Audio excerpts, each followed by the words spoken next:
My husband, who is 5 years younger than me, is babyish and craves excessive affection. He gets moody if he's not the center of attention. Eventually, he even got jealous of our newborn son. When my anger exploded, I left him and went back to my parents' house. So, what's my overly affectionate husband going to do now? I'm Maria. I'm 35 years old and a new mom to a 2-year-old boy. My husband, Daniel, is 35 years younger than me. We got married 4 years ago when I was 31 and Daniel was 26. I used to work as a truck driver for a local transportation company. I was born and raised in a rural area where you couldn't get by without a car, so I got my license as soon as I could. I found out that I liked driving more than I thought I would, and it felt like my calling. So, after high school, I joined a transportation company. At first, I delivered small packages with a mini truck, but eventually, I wanted more. I got my CDL Class A2 and started driving bigger trucks. Thanks to my strong physique, I often got the same recognition as the male drivers. As the eldest of 4 siblings, with 3 younger brothers, I was always the dependable big sister and popular among the girls.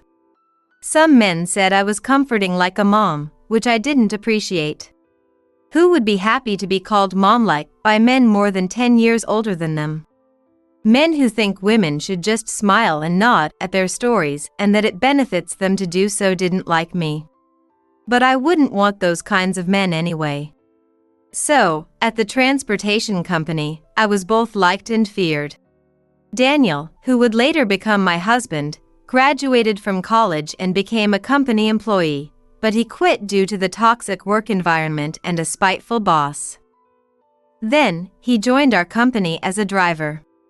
Even transportation companies have bad bosses and annoying coworkers, but we were lucky to have a friendly office. We usually can't go out drinking due to the job, but we sometimes go out together before a day off. Daniel's welcome party was also held at a nearby bar. I heard you're a veteran driver, Maria. That's so cool. I remember him saying that. Daniel is just a bit taller than me, but he's skinny, and I clearly outweigh him. He's not handsome, but with his clean look and hairstyle, he gives off a handsome impression. He often hung around me when he started working, so I took care of him. I couldn't see Daniel, who was the same age as my youngest brother, as a romantic interest at first. Do you have a boyfriend, Maria? One day, Daniel asked me. No, not right now. I was already 30. In my mid-20s, I had considered marrying someone, but I found out he was a mama's boy, so I called it off. Since then, I've found it bothersome to get married or date men. Most of the men who approach me seem to be looking for a mother figure. Can I be a candidate then? He said it straight, and I didn't feel bad about it, but I didn't want to get involved in office romance or be accused of seducing a younger guy. Well, Daniel, you're the same age as my youngest brother.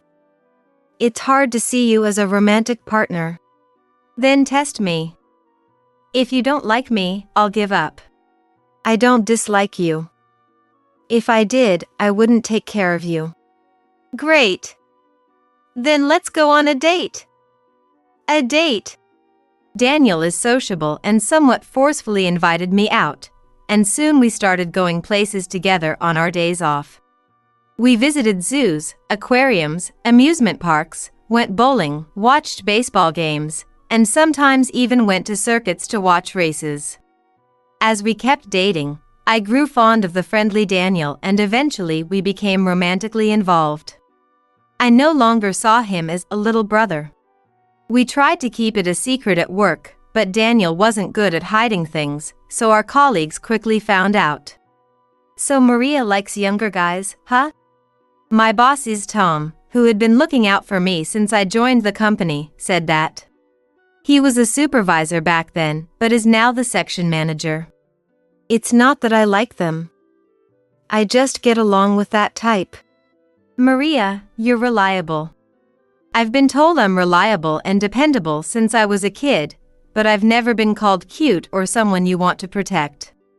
I came to accept that and even tried to act more masculine. Daniel, on the other hand, said, "Maria, you're powerful and really cool. You're handsome." I guess he meant it as a compliment, but it's not something you usually say to a woman. Still, I didn't feel bad about it. Daniel might be a bit unreliable, but he's good at his job, personable, and knows how to get along with people. After dating for about a year, when Daniel proposed, I had no reason to refuse. When we went to a family meeting at Daniel's house, his mother, Catherine, said, "You seem like a very dependable woman." It was hard to tell if it was a compliment. "Daniel is an only child and a bit spoiled, but please take care of him." I decided to take it as acceptance of me as a reliable marriage partner. We didn't want a wedding or reception, so we had a party at a rented restaurant. It was just a drinking party. Our honeymoon wasn't overseas. We spent 2 nights and 3 days relaxing at a luxury hotel. Even after getting married, I continued working. Daniel would do the cleaning, laundry, shopping, anything I asked him to do. But he would never do them without being told. He had been used to his mother doing everything for him, so it couldn't be helped. At least he did what I asked. However, Daniel turned out to be more babyish and craved excessive affection more than I had thought. He always wanted to cling to me. Honestly, I'm not very good at physical affection, so when I tried to come up with reasons to get away from him, he would immediately sulk. When we were together, if he wasn't the center of attention, he would get grumpy. When we watched TV together and I said, "This actor is handsome," he would blatantly become unhappy. Then he would start bad-mouthing the actor. I couldn't stand that. Even so, our newlywed life was enjoyable enough.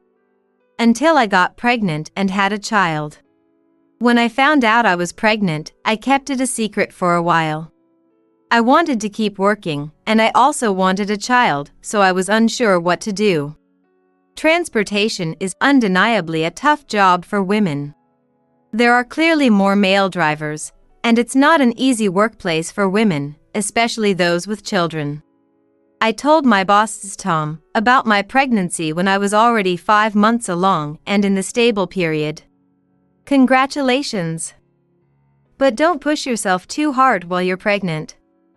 What if something happened? The company would also be held accountable. I got scolded. But if I could make an excuse, I think pregnant women commuting by packed trains every day have it harder. I commute by car and work in a truck. Loading and unloading are tough, but with a dolly, I manage. That's because you're sturdy, Maria. When my wife found out she was pregnant, she said she felt unwell and couldn't do much around the house. Morning sickness varies from person to person. Anyway, now that I know, I can't let you continue working as you are. What? Am I getting fired? I panicked, but that wasn't the case. Of course not. You're a valuable asset to us, Maria. Tom laughed. He asked me to handle internal duties until I gave birth, so I could work until just before the delivery. The internal duties involved dispatching drivers via radio, not office work. We also want to increase the number of female drivers in our company. More customers are asking for female drivers, and we plan to improve the environment, so don't push yourself too hard. Although our transportation company was medium-sized, the president had a surprisingly progressive mindset. I would be happy if we could create a workplace where female drivers could work comfortably. That night, I told Daniel about my pregnancy and work situation, but instead of being happy, he got quite upset. Why did you tell the company before me? And deciding to keep working without consulting me. Do you think I'm unreliable? I really was at fault for this. I should have told him first. Solving everything on my own is both my strength and my weakness. I apologized profusely and managed to get him to calm down. After that, the drivers said I was precise but scary, as I worked until just before the delivery. The company set up a daycare on site with a mobile home. One of the driver's wives, who had a daycare license, agreed to help part-time. When we advertised, welcoming female drivers with daycare available, Tom was delighted to receive a large number of applications. Now I could work and raise my child. I thought everything was going well. I safely gave birth to a baby boy. Is this really my kid? Daniel didn't seem very happy and didn't try to get involved in child-rearing. On the contrary, he would get grumpy whenever I took care of the baby. Could he possibly be unhappy because he wasn't the center of my attention? But he's a father. How could he be jealous of his own child? It seemed ridiculous, but I tried to avoid making Daniel unhappy. While I had helped my mother take care of my 3 younger brothers, taking care of a baby was new to me. Feeding every 3 hours made me realize how hard being a mother was, and I appreciated my own mother even more. Babies can only express themselves by crying, so they cry a lot. Each time, Daniel would say, "It's noisy," and get grumpy. Of course, he wouldn't try to soothe the baby. When I picked up the baby to calm him down, Daniel would say, "There you go again." The baby gets all the attention while I'm always ignored. When I was breastfeeding, he even said, "Great, now the baby has taken over. That used to be mine." I was dumbfounded. Why don't you start acting like a father? He's your child, you know. I know, but boys aren't cute.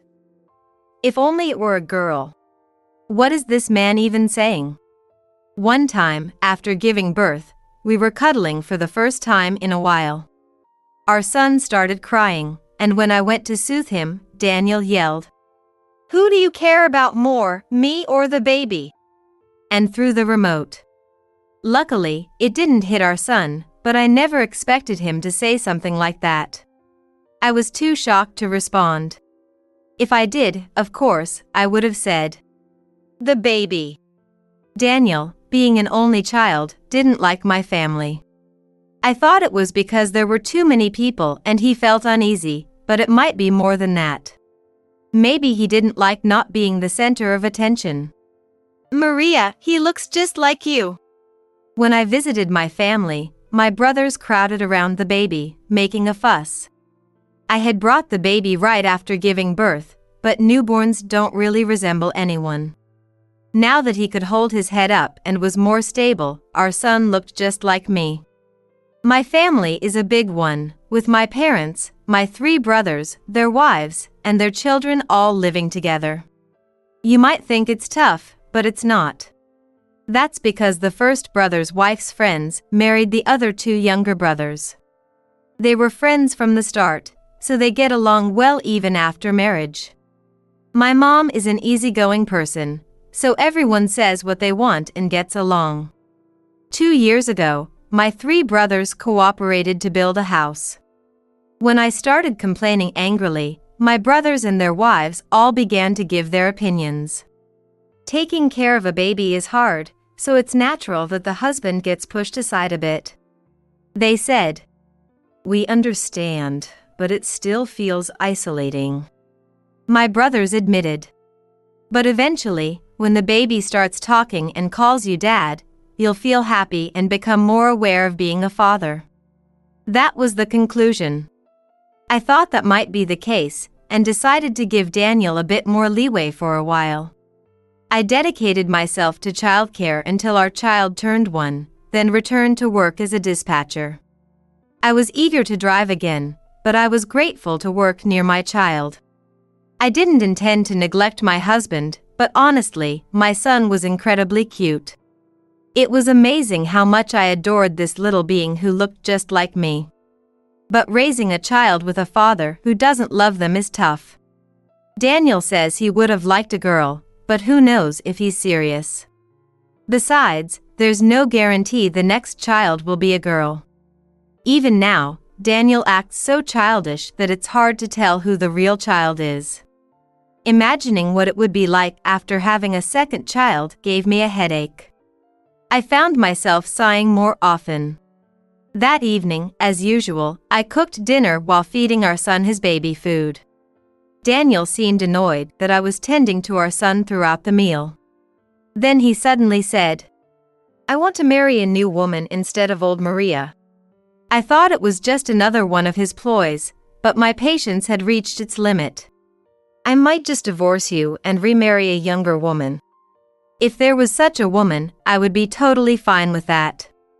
There are plenty of younger and cuter women." "Sure, there are. I'm already 35, and I've never been called cute or lovable. I couldn't imagine a young and cute woman putting up with someone who craves so much attention." "Fine. Then leave." "What? You want a divorce, right? This was my apartment to begin with, so go ahead and leave." "Wait a minute. No way. Women get so emotional." He tried to pass it off as a joke, with a strained smile. "I'm not emotional at all. You want to remarry a young, cute woman, right? Go ahead." "Come on, it was a joke. Just what?" "I just feel lonely because you're always focused on the baby." "A mother prioritizing her child is natural. The baby can't survive without care. Daniel, you're an adult. You can survive without being taken care of." That's so harsh. I rarely get angry, so he was probably surprised. A grown man was tearing up. I felt no sympathy. Instead, I was angry. "If you won't leave, then I will. I'm not asking for alimony, but you should at least pay child support." As I quickly packed my belongings and prepared to leave with my son, he pleaded, "Don't go, Maria. Are you abandoning me?" He tried to cling to me as he said that. Ignoring him, I left and went back to my parents' house. That does sound annoying. "Maria, you can manage on your own, even with a child. Men just don't get it. No matter how dependable a woman is, she wants to be cared for sometimes." "That's right. Being a single mother is tough." "Maria, stay here as long as you like. Why not just move back here permanently?" When I explained the situation to my family, my brothers and their wives all started talking at once. As I expected, the women in this house are stronger. Since my 3 brothers built the house together, it has 3 stories and plenty of rooms. They even installed an elevator, thinking about our parents' old age. There are 7 children between the ages of 3 and 10, so my son would have playmates, and the wives, who work part-time, and my mother, or someone else, is always around. It's a great environment for raising a child. Even though I moved out of the apartment and back to my parents' house, Daniel and I still worked at the same place. I'd like to return to driving since my family is helping with childcare. My boss, Tom, readily agreed. I had been eager to return to driving, and being out on deliveries meant I would see less of Daniel. When I spotted him from a distance, I quickly got into my car or went to the bathroom to avoid him. If I did run into him at the office, I completely ignored his attempts to talk. About 10 days later, Tom asked, "Is something wrong? Daniel's been off his game lately. We've been getting a lot of complaints about him." Even from a distance, I had noticed he looked much thinner and pale. He was reportedly making mistakes, delivering the wrong packages, and behaving poorly with customers. Reluctantly, I explained the situation to Tom. "This is problematic. No matter what's going on, you can't let personal issues affect your work. If this continues, one of you might have to leave. I'm sorry for the trouble. I'll talk to him." Daniel might be the one to lose his job due to his mistakes, but that would be unpleasant. Moreover, if we were to divorce, we'd need to handle it properly. I need to talk to you. When I spoke to Daniel as he was getting ready to leave, he spun around to face me. Finally, you're talking to me. He looked at me with tearful eyes. Daniel, you've lost a lot of weight. Are you eating properly? Are you worried about me? I lost my appetite after you left, and cooking is a hassle. You should have gone back to your parents' house. I had assumed Daniel would quickly go home to have Catherine take care of him. But if I went back home, it would have felt like the end for us. That might be true. If we both returned to our parents, it could mean divorce. Those puppy dog eyes looking at me are manipulative. If it was going to come to this, why did he say those things? Bringing personal issues into work and making mistakes is unacceptable. Shouldn't you be working hard to remarry a young, cute woman? It might have been a bit mean, but I was hurt too.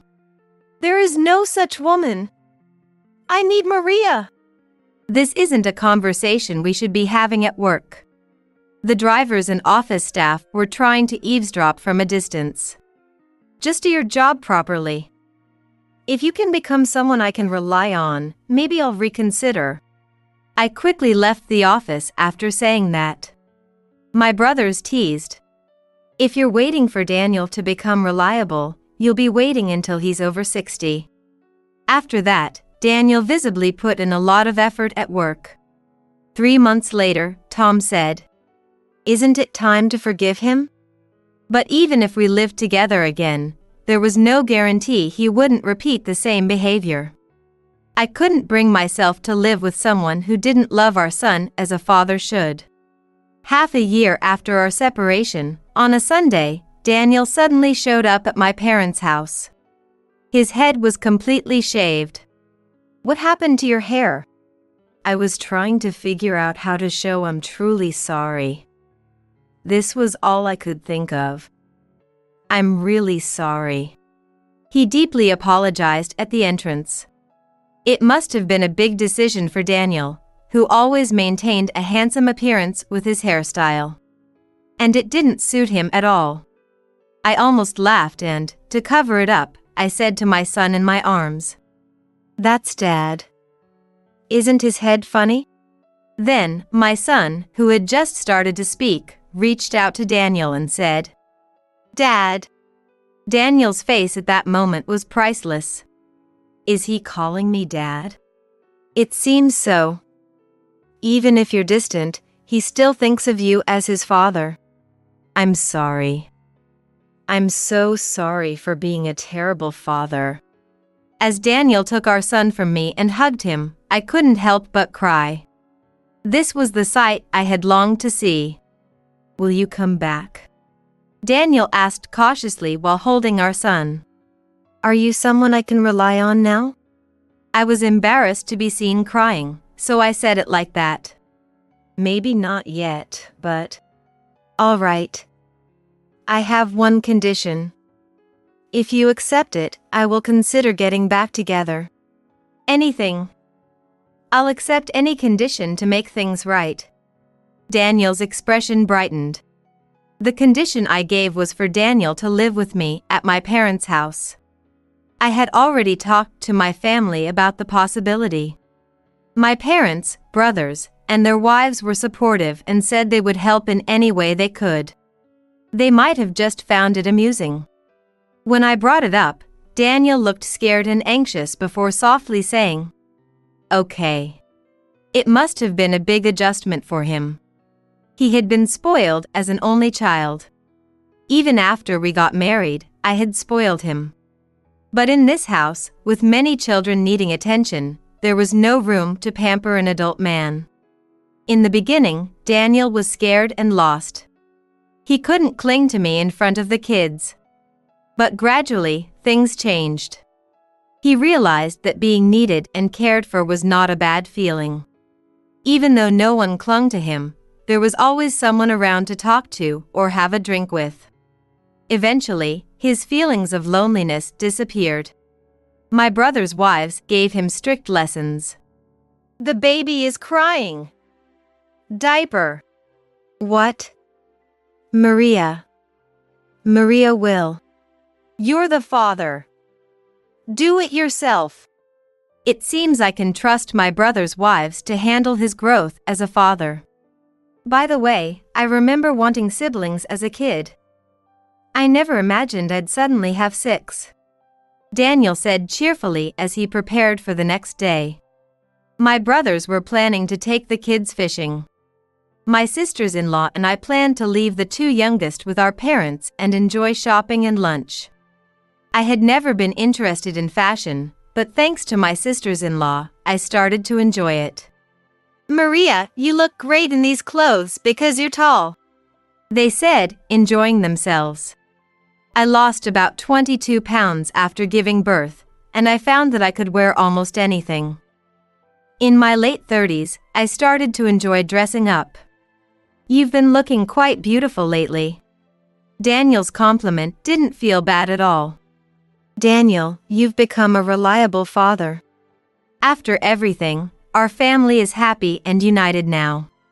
Soon, we might have another addition to our big family.